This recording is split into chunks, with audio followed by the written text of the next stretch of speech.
Hello everyone, hope सभी अच्छे होंगे। आज मैं आप लोगों के साथ नवोदय विद्यालय समिति मिनिस्ट्री ऑफ एजुकेशन से जो पोस्ट निकली हैं कॉन्ट्रैक्चुअल बेसिस पे, उसकी इन्फॉर्मेशन लेके आई हूँ। होप आपको इन्फॉर्मेशन अच्छी लगी होगी और जो भी इस पोस्ट के लिए इंटरेस्टेड होंगे वो आगे वीडियो देख सकते हैं और अपने फ्रेंड्स को शेयर कर सकते हैं जो एनवीएस की पोस्ट में इंटरेस्टेड है। कॉन्ट्रैक्चुअल बेसिस पे ये पोस्ट निकली हैं। इन पोस्ट की जो एप्लीकेशन फॉर्म स्टार्ट है वो 5 जून से स्टार्ट हो चुकी है एंड क्लोजिंग डेट इसके लिए क्या है 11 जून है। तो मतलब आपके पास ज़्यादा टाइम नहीं है, जो भी आपका डिसीजन है विद इन डेज़ आपको लेना है। उसके बाद ये पूरी की पूरी क्या है कॉन्ट्रैक्चुअल बेसिस पे हैं। जर्नल गाइडलाइंस आपके साथ 1 बाय 1 मैं शेयर करने लगी हूँ। ये basically near by Chandigarh areas के लिए एप्लीकेबल है। फर्स्ट, टू रीड और fill the Google form carefully. That means आपके लिए आपको इन फॉर्म्स को फिल करने के लिए एक गूगल फॉर्म मिलेगा, उसका लिंक इसी वीडियो में है। आपने उस गूगल फॉर्म के थ्रू ही अपनी एप्लीकेशंस देनी है, सिर्फ वही एप्लीकेशंस एक्सेप्टेबल है। सेकेंड पॉइंट में ये बोल रहे हैं कि जब आपका वॉक इन इंटरव्यू होगा तो आपने एट अ टाइम उसी टाइम आपके सारे के सारे ओरिजिनल डॉक्यूमेंट्स लेके आने हैं। अगर आपके पास कोई भी original document at a time available नहीं होगा then you are not eligible for the personal interview. Third में बोल रहे हैं ये पूरी की पूरी कॉन्ट्रैक्चुअल बेसिस है और ये एकेडमिक सेशन एंड तक रहेगी, मतलब मार्च 24-25 तक हमारी ये पोस्ट रहेंगी। और रेजिडेंशियल सिस्टम होता है हमें पता है एनवीएस में, तो आपको कैंपस में रहना कंपलसरी है। फ्री अकोमोडेशन अब प्रोवाइड की जाएगी आपको। इसके अलावा जो आपके नॉर्मल टीचिंग ड्यूटीज़ तो एडिशन होंगी कॉन्ट्रैक्चुअल ड्यूटीज़ एडिशनल ड्यूटीज़ आपको मिलेंगी प्रिंसिपल के थ्रू टाइम टू टाइम, उसके साथ आपको अपडेट रहना पड़ेगा। बाकी अगर कोई भी इनडिसिप्लिनरी एक्टिविटीज़ होती हैं तो वो आपको बिना प्रायर नोटिस के टर्मिनेट कर सकते हैं आपके कॉन्ट्रैक्चुअल पीरियड से। कोई भी एक्सटेंशन एप्लीकेबल नहीं है। दैट मीन्स आपकी ये पोस्ट का कॉन्ट्रैक्ट पीरियड 31 मार्च 2025 तक ही है। उसके बाद आगे इंक्रीज़ नहीं किया जाएगा ये पीरियड, कि मतलब कोई भी ये मत सोचना कि हम करके आगे इसी को कॉन्ट्रैक्ट यही वाला हमें रेगुलर टीचर्स की पोस्ट दे देंगे, रेगुलर कर देंगे एनवीएस में, ऐसा कुछ नहीं है। ओनली कॉन्ट्रैक्चुअल बेसिस पे ये पोस्ट निकली हैं। और जो वॉक इन इंटरव्यू के लिए बुलाए जाएंगे वो प्योरली प्रोविजनल है, मतलब आप कोई क्लेम नहीं कर सकते कि आपने हमें नहीं बुलाया, उनको बुलाया, हमें क्यों नहीं पोस्ट दी, ऐसा कोई भी क्लेम नहीं कर सकते हो। बाकी एप्लीकेशन फॉर्म्स आपको ये नीचे ये लिंक दे रखे हैं, इस पर आपने क्लिक करके जिस पोस्ट के लिए आप एलिजिबल हो और जिसके लिए आपकी इच्छा है तो उसके लिए आप लिंक फिल कर सकते हो। दे रखा है पीजीटी और टीजीटी के लिए कंप्यूटर साइंस को छोड़ के सारे फर्स्ट फॉर्म में है। कंप्यूटर साइंस के लिए पीजीटी सेकंड फॉर्म है, कंप्यूटर साइंस के लिए ही टीजीटी थर्ड फॉर्म है। बाकी आर्ट टीचर्स के लिए, म्यूज़िक के लिए, लाइब्रेरियन के लिए, फिजिकल एजुकेशन टीचर के लिए और फीमेल स्टाफ नर्स के लिए है। इसके अलावा गूगल लिंक्स आपको दे रखे हैं स्टाफ नर्स कि अगर आपने पीजीटी के लिए अप्लाई करना है एक्स्ट्रा के लिए, आपके पास ये नीचे लिंक्स है। अब मेन क्वालिफ़िकेशंस पता होनी चाहिए, क्या क्या क्वालिफ़िकेशंस मैंडेटरी और किस किस पॉइंट्स के बेसिस पे आपकी रिक्रूटमेंट होएगी।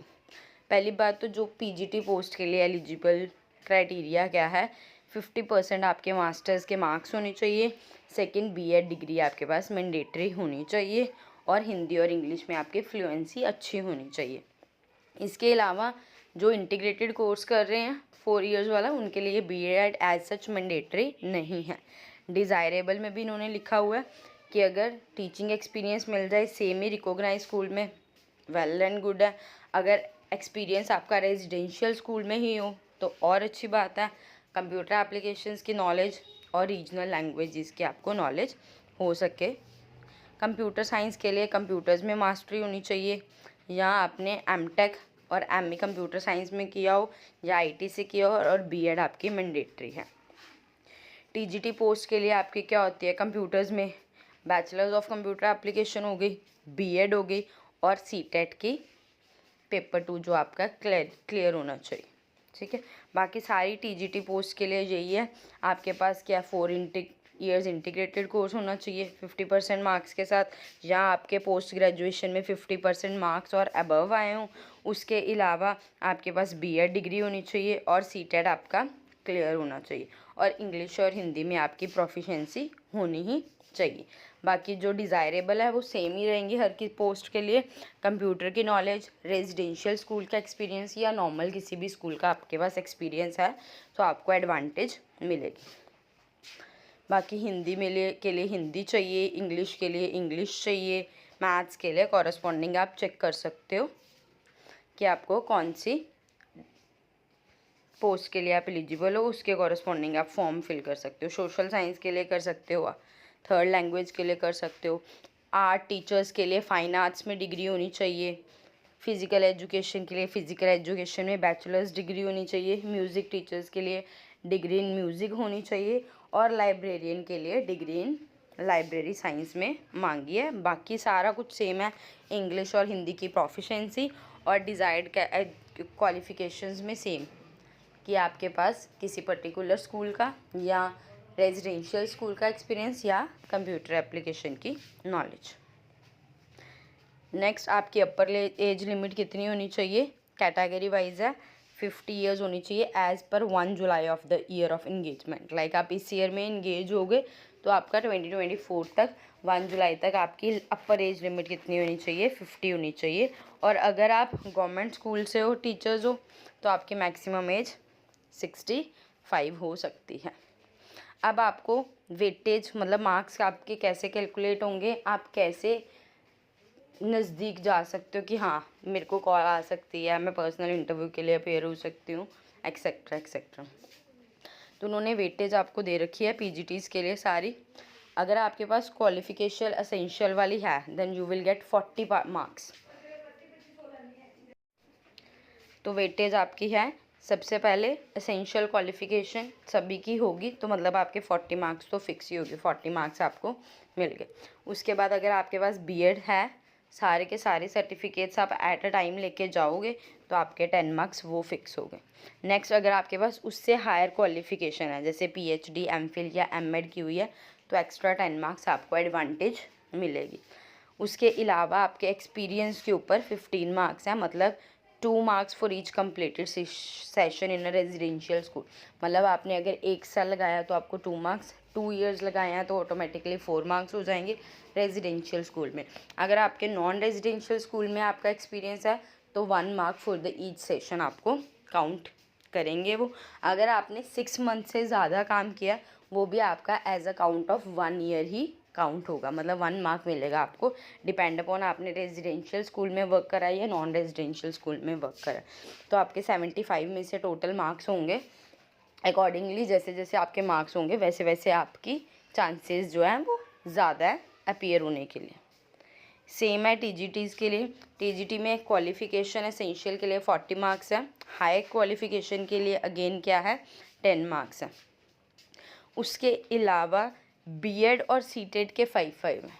पीजीटीज़ में आपके पास जो बीएड है उसके 10 मार्क्स थे, इसमें उन्होंने बीएड और सीटीटी मैंडेटरी था तो बीएड और सीटेट की वजह से क्या हो गए 5 मार्क्स हो गए।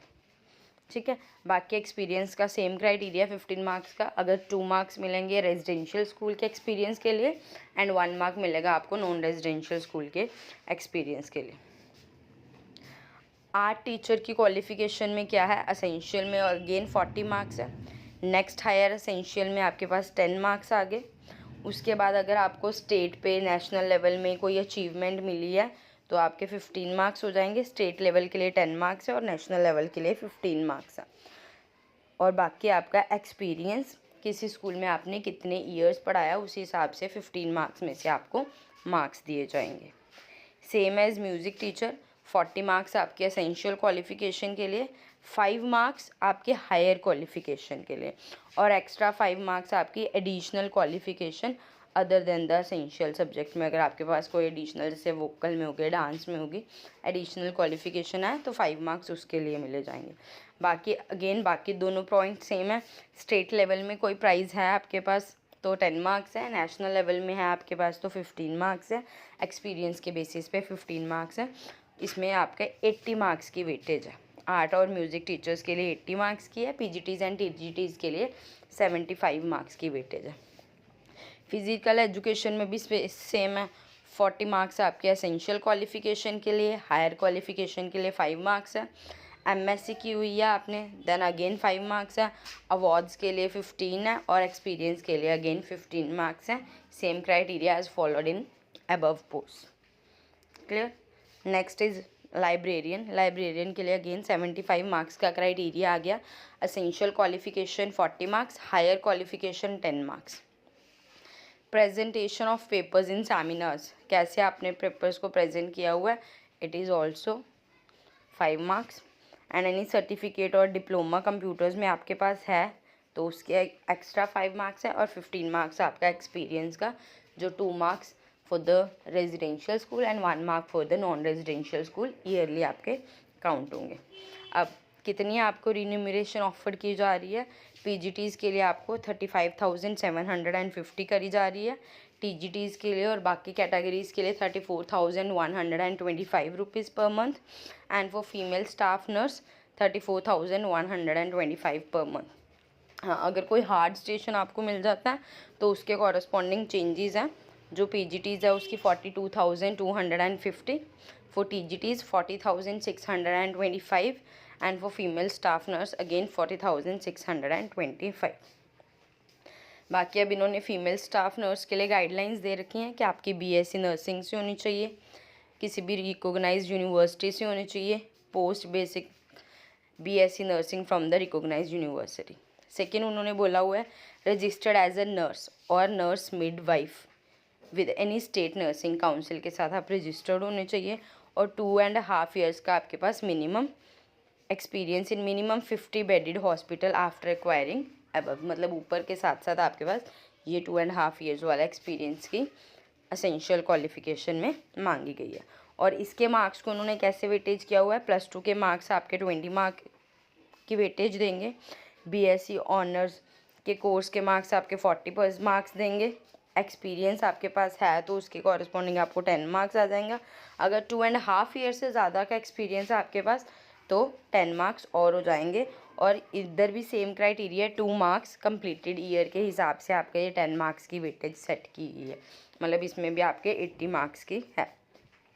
इसके अलावा आपके पास डाटा ऑपरेटर्स की भी निकली है। सेम बोला है डाटा ऑपरेटर्स के लिए भी कि एप्लीकेशन फॉर्म आपने by Google form he apply करना है, ज़ीरॉक्स कॉपी नहीं चाहिए, ओरिजिनल कॉपीज़ आपके एट अ टाइम चाहिए, कॉन्ट्रैक्चुअल बेसिस पे है, कोई क्लेम नहीं कर सकते हो। उसके लिए आपको लिंक दे रखा है, इस लिंक से आप क्या कर सकते हो, अप्लाई कर सकते हो for the data entry operator. और डाटा एंट्री ऑपरेटर के लिए आपके पास ग्रेजुएशन में कंप्यूटर साइंस के साथ होनी चाहिए, और आपको एमएस ऑफिस डाटाबेस प्रोग्राम्स के बारे में प्रॉपर नॉलेज होनी चाहिए।